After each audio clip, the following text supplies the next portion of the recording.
आदपि सुनीचेन तरोरपि सहिष्णुना अमानिना मानदेन कीर्तनीयस्तदा हरिः।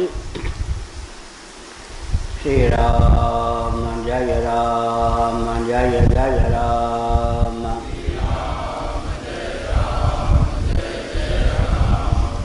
धर्म की अधर्म का प्राणियों में विश्व का गौ माता की गो हत्या भारत सर्वभूत हृदय धर्म सम्राट श्री स्वामी करपात्री जी महाराज की, श्री जगन्नाथ महाप्रभु की, श्री बलभद्र महाप्रभु की, भगवती सुभद्रा देवी की।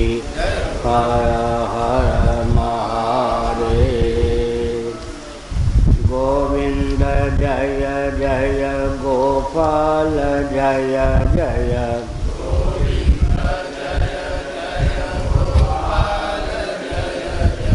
राधा रमण हरे गोविंद जय जय।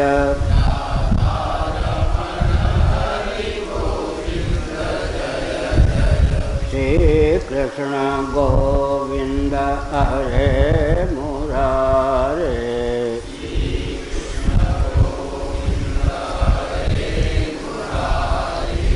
ये नाथ नारायण वासुदेव।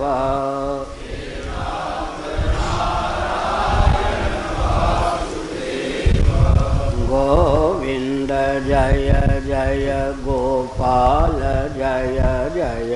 गोविंद जय जय गोपाल राधा रमण हरे गोविंद जय जय।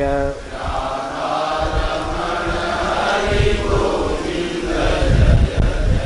श्री वृंदावन विहारी लाल की जय। नमो महद्भ्यः शंभो शिव शिव शिव शिव शिव शिव नारायण नारायण नारायण।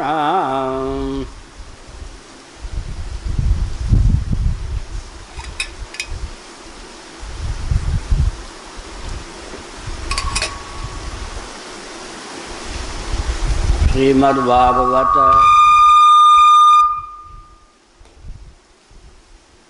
छठा स्कंध आठवां अध्याय। नारायण कवच। राजोवाच यथा गुप्त सहस्राक्ष सवाहान् रिपुसैनिकान्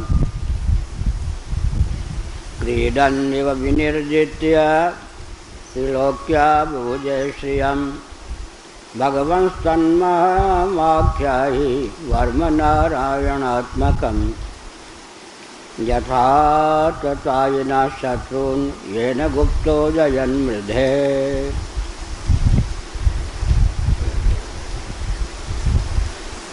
राजा परीक्षित ने पूछ दिया, शुक्राचार्य नीति बल से संपन्न थे। उन्होंने दैत्यों को नीति विद्या का उपदेश देकर प्रबल बना दिया, लेकिन जब विश्वरूप देवताओं के आचार्य पुरोहित हुए तब उन्होंने नीति बल और वैष्णवी विद्या दोनों का आलंबन लेकर दैत्यों को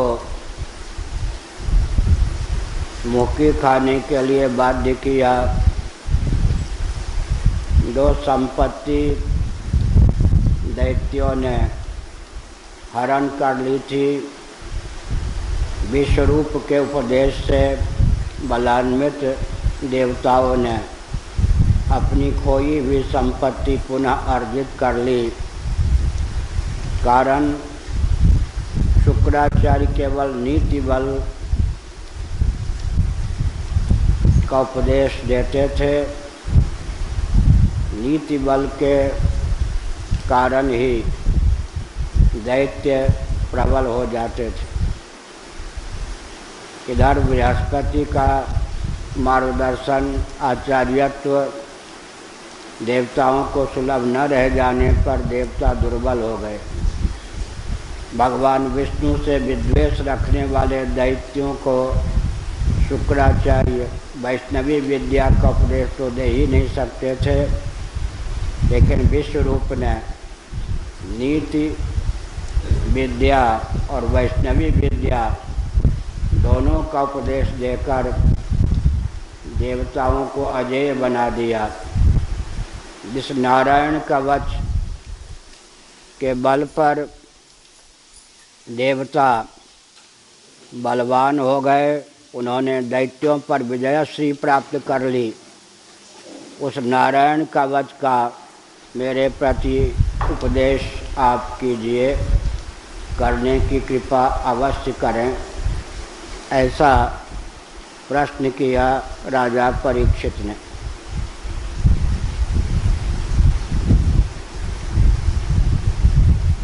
जिससे सुरक्षित होकर शत्रुओं की चतुरंगिणी सेना को पीड़न एवं खेल खेल में ही अनायास ही जीतकर त्रिलोकी की राज्यश्री का उपभोक्ता बना दिया स्वयं को देवताओं ने। आप अनुग्रह पूर्वक उस नारायण कवच का मेरे प्रति भी उपदेश कीजिए। उन्होंने नारायण कवच से स्वयं को सुरक्षित रखते हुए सम्रांगण में किस प्रकार आक्रमणकारी शत्रुओं पर विजय प्राप्त की, उसकी जिज्ञासा की पूर्ति भी होनी चाहिए। शुकुवाच वृता पुरोहितस्त्वाष्ट्रो महेन्द्रायानुपृच्छते नारायणाख्यं वर्माः तदिहैकमना शृणु। वर्म का अर्थ होता है कवच। जब देवताओं ने विश्वरूप को अपना आचार्य पुरोहित बना लिया, तब देवराज इंद्र के प्रश्न करने पर विश्वरूप ने उन्हें नारायण वर्म का उपदेश किया। तदिहैकमना शृणु, तुम एकाग्र चित्त से उसका श्रवण करो। यहाँ कहा गया है महेन्द्रायानुपृच्छते।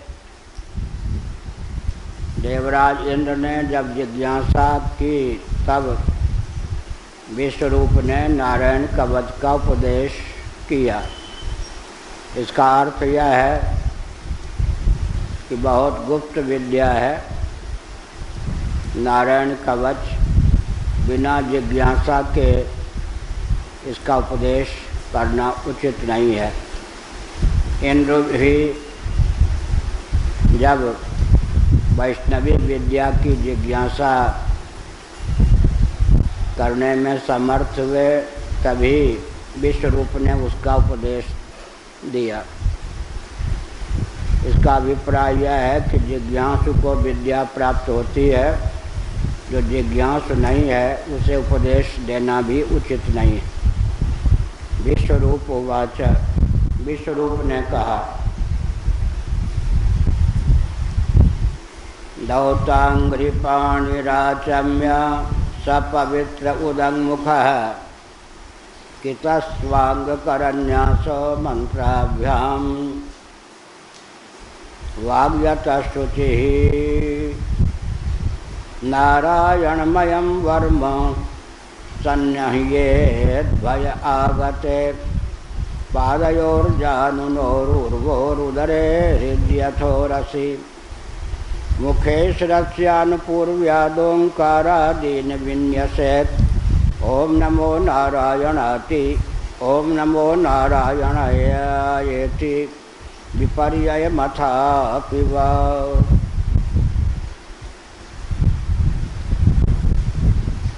सार्वजनिक रूप से तो इस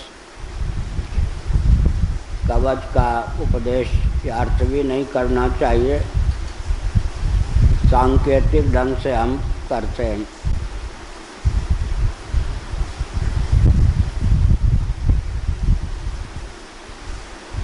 भय का अवसर प्राप्त होने पर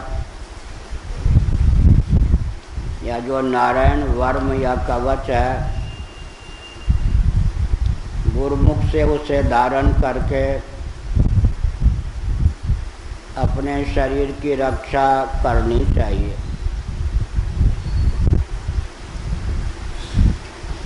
उसकी विधि यह है, पहले हाथ पांव धोकर आचमन करके शुद्धि का संपादन करें। हाथ में कुश की पवित्री धारण करें, उत्तर दिशा की ओर मुँह करके बैठ जाए। जब तक कवच पूर्ण न हो तब तक कुछ बातचीत अन्य प्रकार से न करे। शुद्धि का संपादन करके दो मंत्रों का यहाँ निरूपण किया गया है, उनके द्वारा हृदयादि अंगन्यास और अंगुष्ठादि करन्यास करे। वे मंत्र अष्टाक्षर और द्वादशाक्षर हैं। अष्टाक्षर मंत्र ओम नमो नारायणाय है, द्वादशाक्षर मंत्र ओम नमो भगवते वासुदेवाय है। सर्वप्रथम अष्टाक्षर मंत्र से क्रमशः एक एक अक्षर के द्वारा 8 अंगों का न्यास करें। ये 8 अंग कौन हैं, इसका वर्णन यहाँ किया गया। पैर, घुटने, जांघ, पेट, हृदय, वक्षस्थल, मुख और सिर, ये 8 अंग हैं।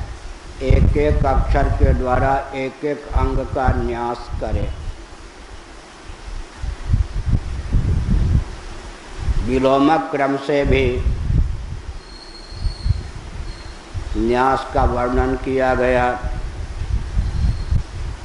ओम नमो नारायणाय का विलोमक क्रम य णा य रा ना मो न ओम होता है। मंत्र अनुलोम और विलोम दोनों क्रम से फलप्रद सिद्ध होते हैं। दुर्गा सप्तशती का अनुलोम पाठ भी होता है, विलोम पाठ भी होता है। हमारे यहाँ एक पुस्तक है, पूर्वाचार्य महाभाग दुर्गा सप्तशती का विलोम पाठ करवाकर असाध्य कार्य की सिद्धि भी कराते थे। कभी स्मरण रहा, अवसर मिला तो उस ग्रंथ का प्रकाशन भी यहाँ से हो सकता है। अनुलोम और विलोम जैसे गिनती में 1 2 3 4 5 6 7 8 से लेकर 100 तक पहुँचते हैं, ये अनुलोम पाठ है। सैया 99 98 97 96 95 94 93 92 91 90 89 88 87 उल्टे क्रम से जब बोलते हैं तो विलोमक क्रम से संख्या की गिनती। इसी प्रकार से मंत्रों के द्वारा भी अनुलोम और विलोमक क्रम से अंगन्यास करन्यास का संपादन होता है। विपरीत क्रम से कई गुप्त ऐसे मंत्र हैं, वन दुर्गा मंत्र वन दुर्गोपनिषद में वन दुर्गा मंत्र है, वो विलोमक क्रम से दिया गया है। अनुलोमक क्रम से मंत्र बन जाता है, लेकिन विलोमक क्रम से भी मंत्र फलप्रद होता है। इसीलिए विश्व में कितने करोड़ मंत्र हैं? 7 करोड़। कोटि, संस्कृत में करोड़ को कोटि कहते हैं। कोटि का अर्थ प्रकार भी होता है। 7 कोटि मंत्र होते हैं। 7 कोटि मंत्रों के क्यों होते? प्रणव की आकार, उकार, मकार और अर्धमात्रा को लेकर 3.5 की संख्या होती है। 3.5 और 3.5 का योग 7 हो जाता है। 7 करोड़ मंत्र हैं। यह पूरी सृष्टि प्रणव की व्याख्या है। एक हमारा ग्रंथ है सनातन सार्वभौम सिद्धांत, शायद उसका नाम है सार्वभौम सिद्धांत, सनातन सार्वभौम सिद्धांत। उसमें गायत्री मंत्र के जो 24 अक्षर होते हैं छंद की दृष्टि से, यह सारी सृष्टि गायत्री मंत्र की व्याख्या है। महाभारत के आधार पर इसका हमने प्रतिपादन विस्तार पूर्वक किया है। सार्वभौम सनातन सिद्धांत ग्रंथ का नाम, सार्वभौम सनातन सिद्धांत।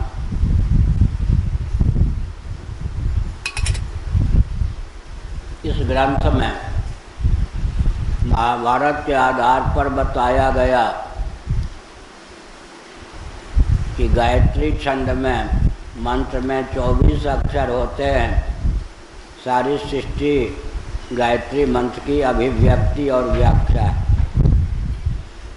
इसी प्रकार एक दृष्टि से ओंकार या प्रणव में 3.5 मात्राएं होती हैं। अनुलोम और विलोम क्रम से 3.5 और 3.5 का अर्थ 7 होता है। अतः तेजो बिंदु उपनिषद के अनुसार 7 कोटि मंत्र हैं। मंत्रों की संख्या 7 करोड़ है। तीर्थों की संख्या 3.5 करोड़ है। विलोमक क्रम को छोड़ देने पर 3.5 संख्या की पूर्ति होती है। इस दृष्टि से बताया गया कि 3.5 करोड़ तीर्थ हैं। इसका अर्थ होता है कि अकार, उकार, मकार और अर्धमात्रा की दृष्टि से ये सब तीर्थ ही हैं। मंत्र का एक एक अक्षर तीर्थ होता है। उस एक एक अक्षर के नाम पर एक एक कोटि तीर्थ की अभिव्यक्ति होती है।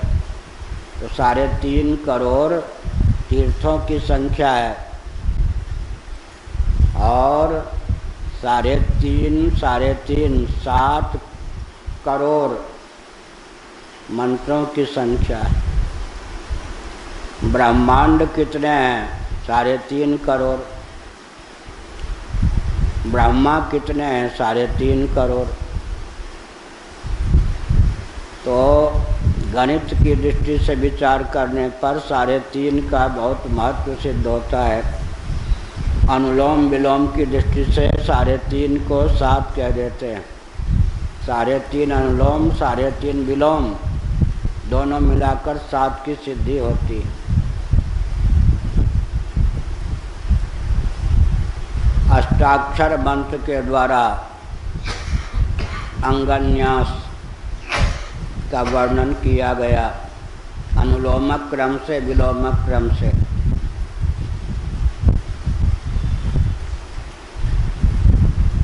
फिर द्वादशाक्षर मंत्र ध्रुव जी ने जिसका जप किया था, देवर्षि नारद ने ध्रुव जी को जिसका उपदेश दिया था, ओम नमो भगवते वासुदेवाय। स्कंद पुराण आदि में लिखा है, जो ओम में अधिकृत नहीं है उनके लिए ओम के स्थान पर ऐं, ह्रीं, श्रीं तीनों में किसी एक तांत्रिक प्रणव का उपयोग करना चाहिए, या केवल नमो भगवते वासुदेवाय एकादश अक्षर से भी काम चल सकता है, या द्वादश अक्षर का ही अभिनिवेश हो तो सूत संहिता पर जो भाष्य है विद्यारण्य स्वामी जी का, उसमें उन्होंने बताया तांत्रिक प्रणव ऐं, ह्रीं, क्लीं, श्रीं आदि तांत्रिक प्रणव है, ये भी प्रणव ही है। जैसे एरंड के तेल को, कॉस्टॉइल को हल्का बना करके देते हैं, नहीं तो व्यक्ति की आंतों पर बुरा असर पड़ता है। इसी प्रकार प्रणव बहुत गरिष्ठ है, अत्यंत ऊर्जा को दीप्त करने वाला मंत्र है। हर किसी में क्षमता नहीं कि उसको आत्मसात कर सके। प्रणव के जप से प्राप्त जो ऊर्जा है, ऊर्जा जला देती है, लेकिन वही गुरुमुख से प्रणव तांत्रिक प्रणव के रूप में ऐं, ह्रीं, क्लीं ये सब जो हैं तांत्रिक प्रणव, उनमें अगर कोई अधिकृत है, विधिवत दीक्षित है, तो तांत्रिक प्रणव के द्वारा अर्थात ऐं, ह्रीं, क्लीं इन तीनों अक्षरों में किसी एक के द्वारा 12 अक्षर की पूर्ति हो जाती है। तब ऐं नमो भगवते वासुदेवाय, ह्रीं नमो भगवते वासुदेवाय या क्लीं नमो भगवते वासुदेवाय, इस प्रकार मंत्र का स्वरूप होता है। यह मंत्र द्वादशाक्षर है। अब 12 की संख्या की पूर्ति भी की जाती है। यहाँ से तर्जनी से, एक इस तर्जनी से दाएं हाथ में जो 5 उंगलियां हैं, इसका नाम तर्जनी। तर्जनी उंगली कूष्मांड का जो छोटा सा फल होता है ना, तर्जनी उंगली दिखा देने पर गल जाता है। तो एक एक उंगली आकाश, वायु, तेज, जल, पृथ्वी इन सब के अभिव्यंजक संस्थान है। एक्यूप्रेशर वाले जानते हैं, पूरे शरीर में स्विच हैं, कहाँ आकाश, कहाँ वायु, कहाँ तेज, कहाँ जल, कहाँ पृथ्वी के संस्थान हैं। एक्यूप्रेशर वालों को इसका ज्ञान होता है। इसी प्रकार से जो उंगलियां हैं, कोई आकाश की प्रधानता से, कोई वायु की प्रधानता से, कोई तेज की प्रधानता से, कोई जल की प्रधानता से, कोई पृथ्वी की प्रधानता से। तर्जनी उंगली से प्रारंभ करेंगे तो 1, 2, 3, 4, फिर 5, 6, 7, 8 इस तर्जनी, यहाँ से 8 की संख्या हो गई ना। 1, 2, 3, 4, 5, 6, 7, 8 तर्जनी से तर्जनी तक पहुँच गए तो 8 की संख्या हो गई। फिर 4 की संख्या रह गई। ये दोनों अंगूठे में जो 2-2 पोर हैं, गांठें हैं ना, ये एक हिस्सा एक ही मिलाकर 12 की सिद्धि हो जाती। इस प्रकार 12 अक्षर का वर्णन किया गया। 12 अक्षरों का दाईं तर्जनी से बाईं तर्जनी तक दोनों हाथ की 8 उंगलियां हो गईं। 1, 2, 3, 4, फिर 5, 6, 7, 8, फिर 9, 10, 11, 12 इस प्रकार से द्वादशाक्षर मंत्र के अनुसार दोनों अंगूठों की 2-2 गांठों में न्यास करे तो 12 संख्या की पूर्ति हो जाती है, 12 का स्पर्श हो जाता है। फिर तीसरा मंत्र है ओम विष्णवे नमः। इसमें भी पहला अक्षर ओंकार प्रणव है, तांत्रिका प्रणव में ऐं ह्रीं श्रीं क्लीं किसी का भी योग हो सकता है।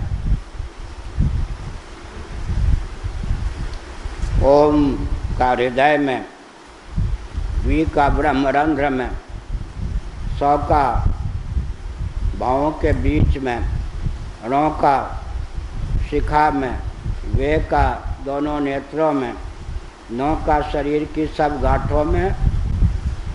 फिर क्या करे? न्यास करे।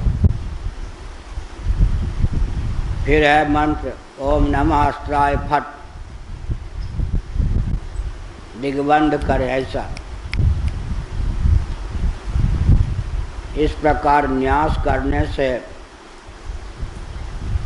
इस विधि को जो जानने वाला व्यक्ति है, मंत्रात्मक उसका शरीर हो जाता है।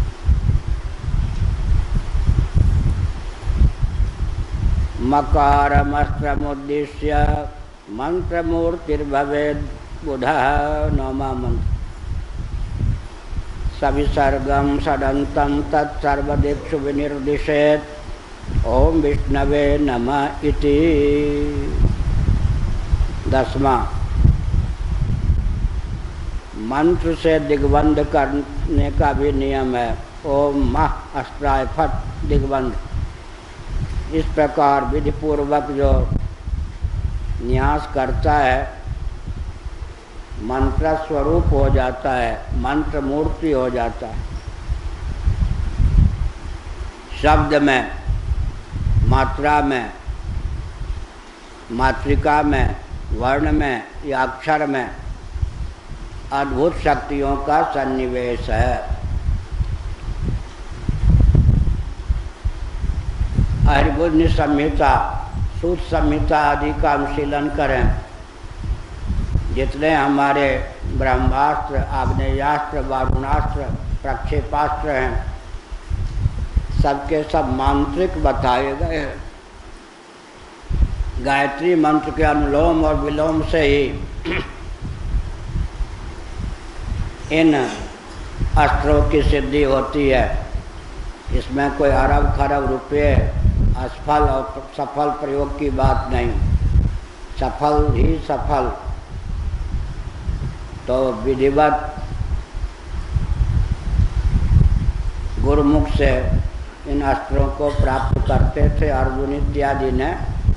कृपाचार्य से, द्रोणाचार्य से ब्रह्मास्त्र आदि को प्राप्त किया था। वारुणास्त्र, आग्नेयास्त्र, ब्रह्मास्त्र, प्रक्षेपास्त्र। भगवान शिव से उन्हें स्वप्न में पाशुपतास्त्र विद्या की प्राप्ति हुई थी। ये सब गायत्री मंत्र के अनुलोम विलोम से अस्त्र बनते हैं, मंत्रात्मक अस्त्र होते हैं। मंत्र शक्ति पर विश्वास की आवश्यकता है। यहाँ कहा मंत्र मूर्ति भवेद बुधा, बुद्धिमान गुरुमुख से इन मंत्रों को प्राप्त कर अपने अधिकार की सीमा में इनके अक्षरों के द्वारा अंगन्यास, करन्यास, भूशुद्धि, भूतशुद्धि, दिग्बंध यह सब करता है तो स्वयं मंत्रात्मक हो जाता है। एक सोया हुआ व्यक्ति है, खर्राटे लेकर सो रहा है, उसकी माता उसका नाम लेकर उसे पुकारती है। अब प्रश्न उठता है कि वो सोया हुआ व्यक्ति अपना नाम सुनने के बाद जगता है या जगने के बाद अपना नाम सुनता है? नाम सुनने के बाद जगता है, ऐसा कहें तो सोया हुआ सिद्ध नहीं होता। और जगने के बाद नाम सुनता है तो नाम जगाने वाला सिद्ध नहीं होता। जिन्होंने हम लोगों का प्रवचन नहीं सुना होगा, इस प्रश्न का उत्तर ढूंढने चलेंगे तो पागल हो जाएंगे। जब सोए हुए व्यक्ति को उसका नाम लेकर पुकारा जाता है, तब क्या वो अपना नाम सुनने के बाद जगता है या जगने के बाद नाम सुनता है? अगर नाम सुनने के बाद जगता है तो सोया हुआ सिद्ध नहीं होता। जगने के बाद नाम सुनता है तो नाम जगाने वाला सिद्ध नहीं होता, प्रयोजन ही पूर्ण नहीं होता। तो नाम में सन्निहित अचिंत्य शक्ति के बल पर सोए हुए व्यक्ति को जब उसका नाम लेकर पुकारा जाता है तो वह जग जाता है।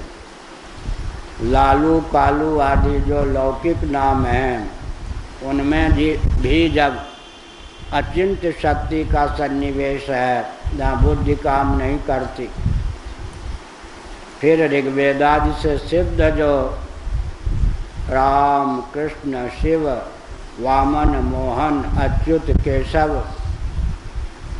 आदि भगवान नाम हैं, उनकी अचिंत्य शक्ति अपार शक्ति के बारे में कहना ही क्या, उनका महत्व तो कैमुतिक न्याय से ही सिद्ध है। अब 11वां श्लोक।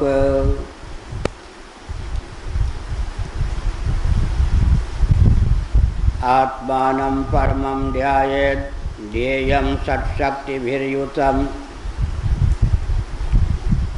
विद्या तेजस्तपो मूर्ते मिमं मंत्रमुदाहरेत्।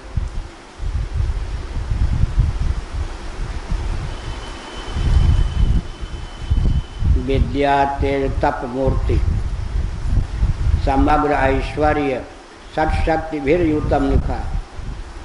ऐश्वर्यस्य समग्रस्य विष्णु पुराण में सदैश्वर्य का वर्णन है। भगवान शब्द का अर्थ होता है सदैश्वर्य संपन्न, उसी का उल्लेख यहाँ किया। षट्शक्ति भिर्युतम, वो 6 प्रकार का ऐश्वर्य पूर्ण रूप से भगवान में ही विराजित हैं। या 6 प्रकार का ऐश्वर्य के पूर्ण आश्रय भगवान विष्णु ही सिद्ध होते हैं। समग्र ऐश्वर्य, समग्र धर्म, समग्र यश, समग्र श्री या लक्ष्मी, समग्र ज्ञान और समग्र वैराग्य। बहुत विचित्र बात, समग्र ऐश्वर्य भी है और समग्र वैराग्य भी है। कठिन काम है या नहीं? भगवान की विशेषता क्या? समग्र ऐश्वर्य से भी संपन्न है और समग्र वैराग्य से भी संपन्न है, समग्र धर्म से भी संपन्न है, समग्र यश से भी संपन्न है, समग्र शोभा लक्ष्मी श्री से भी संपन्न है और समग्र ज्ञान से भी संपन्न है। ऐसे जो सदैश्वर्य संपन्न श्रीमन्नारायण परात्पर पुरुषोत्तम भगवान, उनका ध्यान करे। आगे क्या कह दिया? आत्मानं परमं ध्यायेत् ध्येयं षट्शक्तिभिर्युतं। तद्रूप ही अपना चिंतन करे, आंग्रह उपासना, स्वहम भाव का उद्रेक, सदैश्वरी भगवान में तादात्म्यापत्ति अहम बुद्धि से करे तो फिर क्या होता है? वो सदैश्वर की प्राप्ति होने लगती है।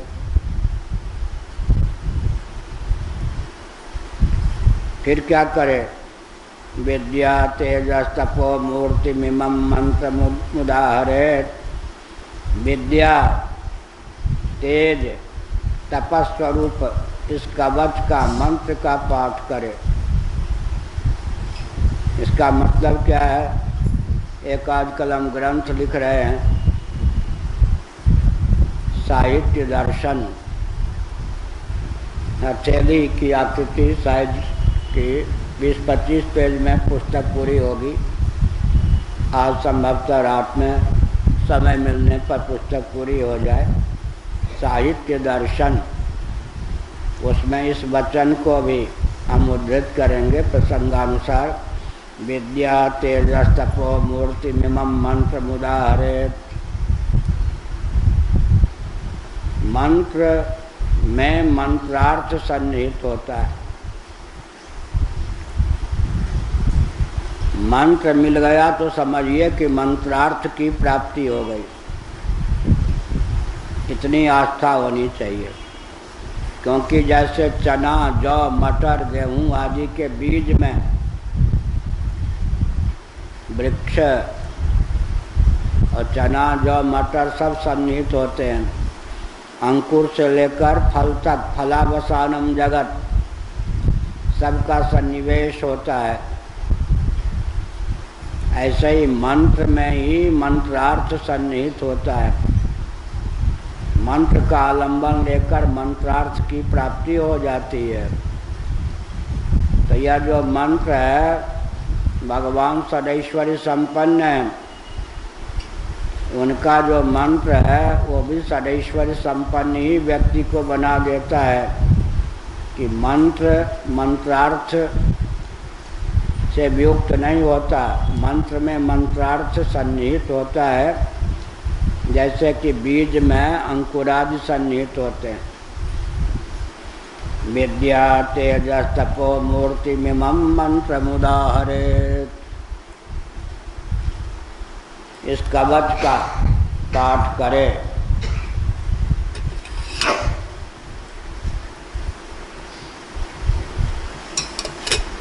अब बड़ी विचित्र बात, ब्राह्मणों में मंत्र बल की प्रधानता होती है, क्षत्रियों में बाहुबल की प्रधानता होती है, देवताओं में बाहुबल तो था ही, मंत्र वेदता बृहस्पति जी का अनुग्रह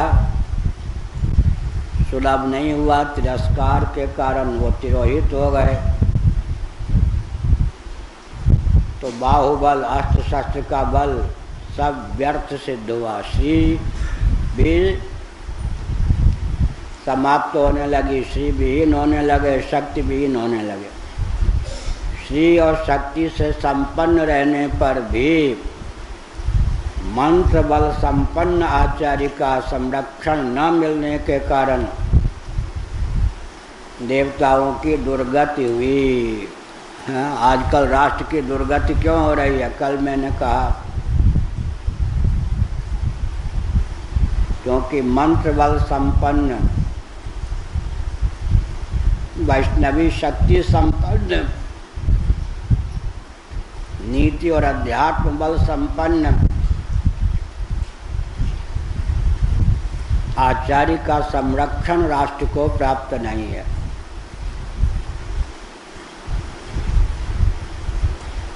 पोप जी का संरक्षण प्राप्त है क्रिश्चियनों को,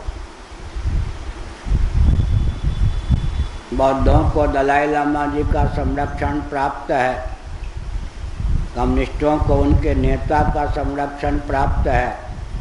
हिंदू ही ऐसा अभागा बना के रख दिया गया स्वतंत्र भारत में, वो भी अंग्रेज़ों की कूटनीति है, उसे आचार्य का बल प्राप्त नहीं।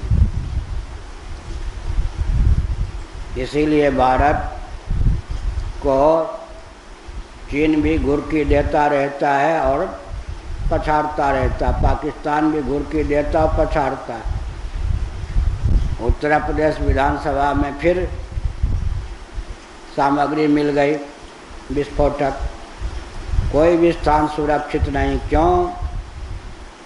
सबसे बड़ी मूर्खता का परिचय राजनीतिक दलों ने दिया, अध्यात्म विहीन राजनीति को प्रश्रय दिया। अब न नीति है न अध्यात्म है, उन्माद है, सत्ता लोलुपता है, दूरदर्शिता की पराकाष्ठा। इसलिए 1 लाख मोदी हों या 1 लाख मनमोहन हों, 1 लाख नरसिंह राव हों, कोई भी राष्ट्र को बचाने में समर्थ नहीं हो सकते, क्योंकि इन लोगों ने सबसे बड़ा पाप यह किया है कि व्यासपीठ को कुचलने का प्रयास किया है। उन्मत्त हो जाते ये लोग। इनकी धारणा ये है कि संत महात्मा हमसे हीन होते हैं, संत महात्माओं से हम आशीर्वाद न लें, प्रणाम करवावें। ये इनमें होता ही क्या है। और धीरे धीरे इन्होंने अपने कार्यकर्ताओं को ही संत महात्मा बनाना शुरू किया ताकि वो अभिवादन करते रहें। तो ये क्रिश्चियनों से भी शिक्षा नहीं ले पाते कि उन्होंने पोप को राष्ट्राध्यक्ष बना के भी रखा। दलाई लामा भी तिब्बती संविधान के अनुसार बौद्धों के केवल धर्म गुरु ही नहीं बल्कि राष्ट्राध्यक्ष और सेनाध्यक्ष भी होते हैं। तो विश्व रूप ने चमत्कार दिखा दिया या नहीं? अब जिनको मंत्र शक्ति में विश्वास नहीं है वो तो मरते रहेंगे। वो कहेंगे राम राम राम राम, क्या होता है? राम राम राम राम क्या होता है? इसमें क्या शक्ति है? शिव शिव क्या होता है? अब देखिए, ये तो अक्षर ही तो है ना, लेकिन मातृका में कितना बल है। अरे सारी सृष्टि ही तो मंत्र से बनी है। सारी सृष्टि को हथेली पर रखना हो तो मंत्र को अपना लीजिए। भू, इस वैदिक शब्द का उच्चारण किया तो पृथ्वी की संरचना हो गई। शब्द से अर्थ की निष्पत्ति होती है, यह कहा। अब भगवान के विविध अवतार का यहाँ पर कवच में वर्णन किया गया है। 24 अवतारों में अधिकांश अवतार का वर्णन किया गया है। एक एक अवतार में एक एक विशेषता होती है, एक एक की प्रमुखता होती है। तो यहाँ पर भूगोल खगोल की दृष्टि से भी भगवान के अवतार का महत्व सिद्ध होता है। तात्विक धरातल पर भी भगवान के अवतार का महत्व सिद्ध होता है।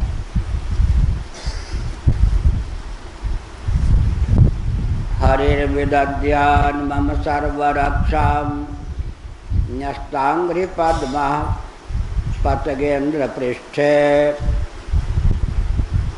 दरारि चर्मासि गदेषु चाप पाषाण दधानोश्च गुणोश्च बाहुः। 12वां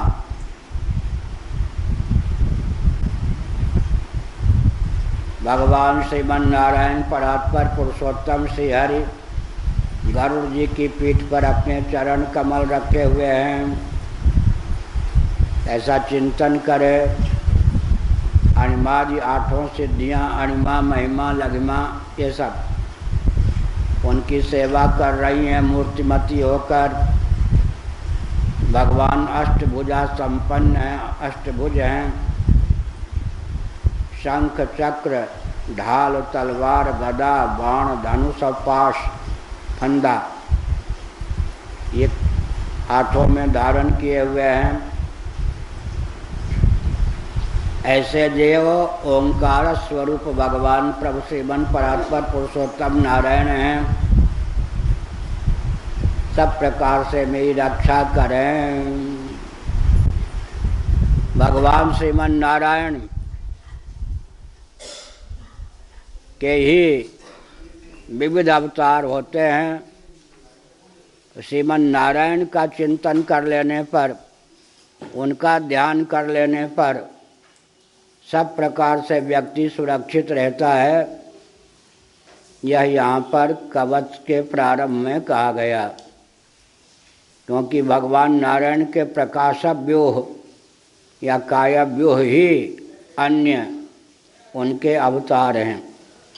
एक एक अवतार में एक एक मुख्य दिव्यता की प्रधानता है, लेकिन अवतार के बीज मूल स्वरूप जो भगवान श्रीमन नारायण परात्पर पुरुषोत्तम हैं, उनके स्मरण से, जो कि ओंकारात्मक हैं, अष्टभुज हैं, मानो अष्टधा प्रकृति को ही भुजा के रूप में धारण किए हुए हैं, उनका चिंतन करने पर सब प्रकार से रक्षा होती है। यहाँ रक्षा की भावना व्यक्त की गई है। जलेषु मां रक्षतु मत्स्यमूर्तिर्यादो गणेभ्यो वरुणस्य पाशात् स्थलेषु मायावतु वामनो व्यात् त्रिविक्रमाख्येवतु विश्वरूपः। मत्स्यावतार भगवान ग्रहण करते हैं। जलचर भगवान है। जलचर होकर मत्स्य और कच्छप ये दो जलचर अवतार भगवान विष्णु के मान्य हैं। मत्स्य मूर्ति भगवान, क्योंकि मत्स्य का स्थान जल है, जल जंतुओं से, और वरुण जो हैं वो जल के देवता हैं, वरुण के पास से मेरी रक्षा करें। जल नायक के रूप में मत्स्यावतार का चिंतन करें। वरुण के पास, वरुण के भी नियामक भगवान हैं, मत्स्यावतार विष्णु रूप, तो जलचर मकर इत्यादि से मेरी रक्षा हो मत्स्यावतार के प्रभाव से। वरुण का पाश फंदा भी हम मुझ पर कारगर न हो।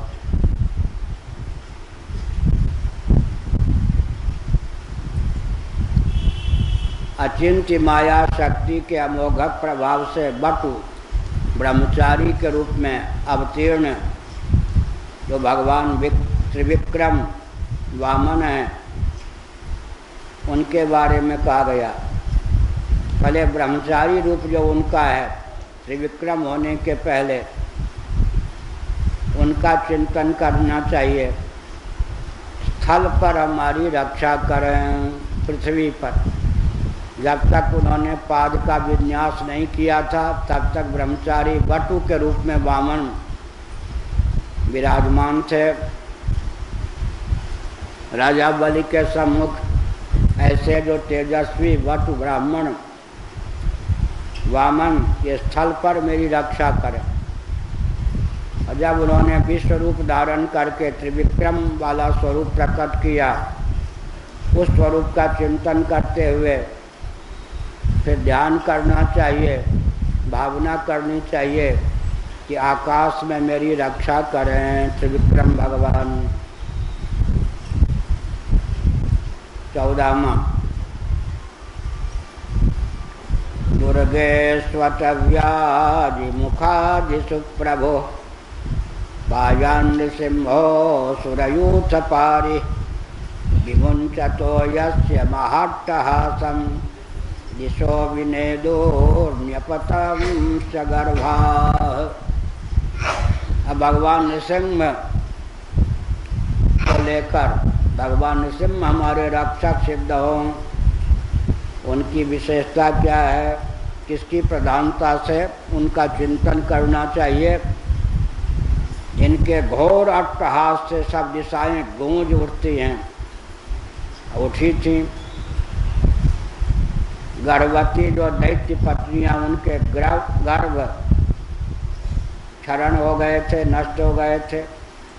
परिवार नियोजन वैसे ही हो गया।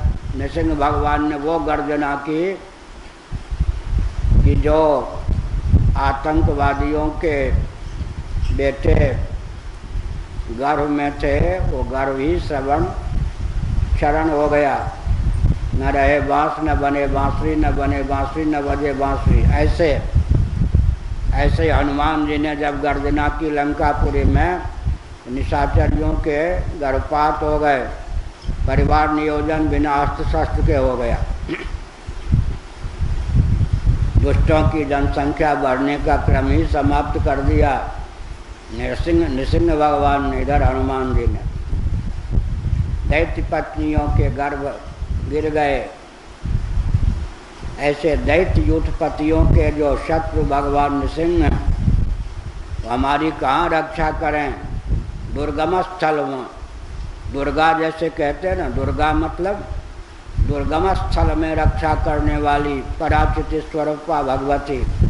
ऐसे ही किले, जंगल, रणभूमि आदि जितने विकट संकटपूर्ण संस्थान हैं, उन सब में नृसिंह भगवान अपने अट्टहासों के द्वारा हमारी रक्षा करें।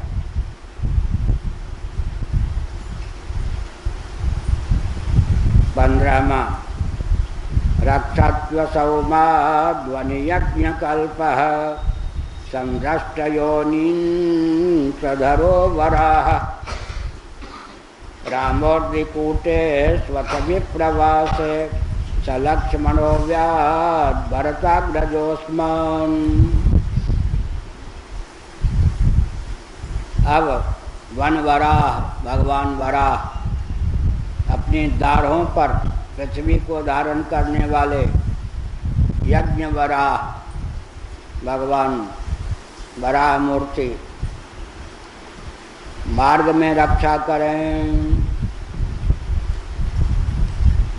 परशुराम जी पर्वतों के शिखरों पर रक्षा करें। परशुराम जी कहाँ रहते? आंध्र उड़ीसा की सीमा पर महेंद्र पर्वत है, वहाँ रहते।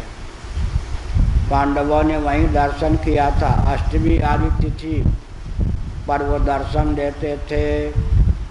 आज भी दे सकते हैं महेंद्र पर्वत पर, यहीं उड़ीसा में, और आंध्र की सीमा में महेंद्र पर्वत है। उस पर भगवान परशुराम आज भी विशेष रूप से निवास करते हैं।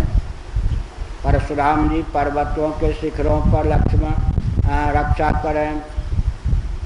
लक्ष्मण जी के सहित भरत के बड़े भाई भगवान रामभद्र वनवासी राम क्या हुआ, प्रवास के समय यात्रा में हमारी रक्षा करें। देखो नाम का बहुत प्रभाव पड़ता।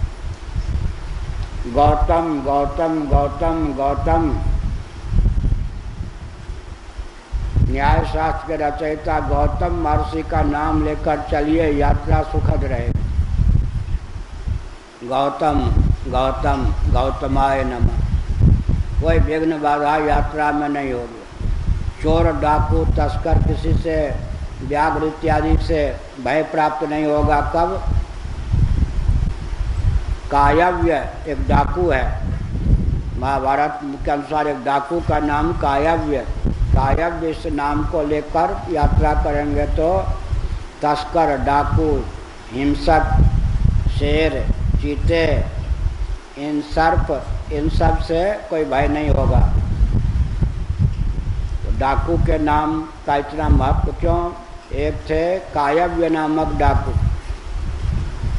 जो व्यक्ति 10 पीढ़ी के लिए धन इकट्ठा करते थे, गरीबों का शोषण करके धनाढ्य होते थे, अपने धन का यथा योग्य विनिमय नहीं करते थे, उनको वो पत्र लिख के दूत भेज के चेतावनी देते, आप अपने विवेक से जहाँ जहाँ धन का उपयोग विनियोग करना चाहिए इष्ट पूर्त आदि कार्यों में कीजिए। अगर आप नहीं करते हैं तो हम डाका डालकर आपकी अतिरिक्त सामग्री, आपके अतिरिक्त धन का अपहरण कर लेंगे, उसके उपभोक्ता हम नहीं होंगे। तो सारा धन हम जो आर्त हैं, दीन हैं और उद्योग परायण तपस्वी दुर्व्यसन मुक्त होने पर भी भरपेट अन्न नहीं प्राप्त कर सकते, वैधव्य के अभिशाप आदि से जो त्रस्त हैं, अनाथ शरीके हैं, उन सब में हम बांट देंगे। और डाका में प्राप्त संपत्ति का उपभोग स्वयं के लिए नहीं करते थे। जिसके घर में डाका डालते थे उसको भी शरीर से दंड नहीं देते थे। घर में देवी मातृशक्ति होती थी, उसको उत्पीड़ित या उसके शील का हरण नहीं करते थे। और जिसके धन का अपहरण करते थे, इतना धन का अपहरण नहीं करते थे कि वो भी दाने दाने के लिए मोहताज हो जाए। भरण पोषण के अनुकूल संपत्ति उसके पास रहने देते थे। उनका नाम कायव्य था। ऐसे अगर व्यक्ति होंगे तो कम्युनिज्म क्या पनपेगा हमारे यहाँ? कम्युनिज्म पनप सकता है? नहीं पनप सकता। सनातन धर्म का अपकर्ष होने के कारण तो कम्युनिज्म आया है। अच्छा, फिर डाकुओं के गिरोह आ गया उनके पास, हम आपको अपना सरदार बनाना चाहते हैं। उन्होंने कहा डाका में प्राप्त संपत्ति का उपभोक्ता नहीं बनो, उससे अपना जीवन यापन न करो, न्यायपूर्वक परिश्रम करके जीविका अर्जित करो। मैं तभी तुम्हारा नेता बन सकता हूँ जब मेरी बात मानो। उन्होंने कहा बिल्कुल, धनाढ्य व्यक्ति जो अपने धन का सदुपयोग नहीं करते, केवल 10 पीढ़ी के लिए धन बटोरते जाते हैं, उनके धन का आपकी बताई हुई विधा के अनुसार अपहरण करके गरीबों को बांटूंगा। मरने के बाद कायव्य को स्वर्ग मिला। भगवान वेदव्यास जी ने कायव्य के नाम का महत्व बताया। कायव्य कायव्य कायव्य कहकर जो यात्रा करता है उसकी वस्तु का फलन नहीं होता, उसे सिंह, चोर, तस्कर, अराजक तत्वों से कोई विघ्न प्राप्त नहीं होता। नाम का इतना महत्व। गाय का नाम लेकर जो सो जाता है, महाभारत में लिखा है, उसे दुस्वप्न नहीं होता। कदाचित दुस्वप्न हो गया हो तो उसके प्रभाव पर पानी फेरने के लिए गाय का स्मरण कीजिए, गाय का नाम लीजिए। गोविंद गोपाल में गाय का नाम भी आ जाता, भगवान का नाम भी। तो हमने बताया कि इन शब्दों में, नाम में भी कितनी अचिंत्य शक्ति का सन्निवेश है। श्री राम जय जय राम।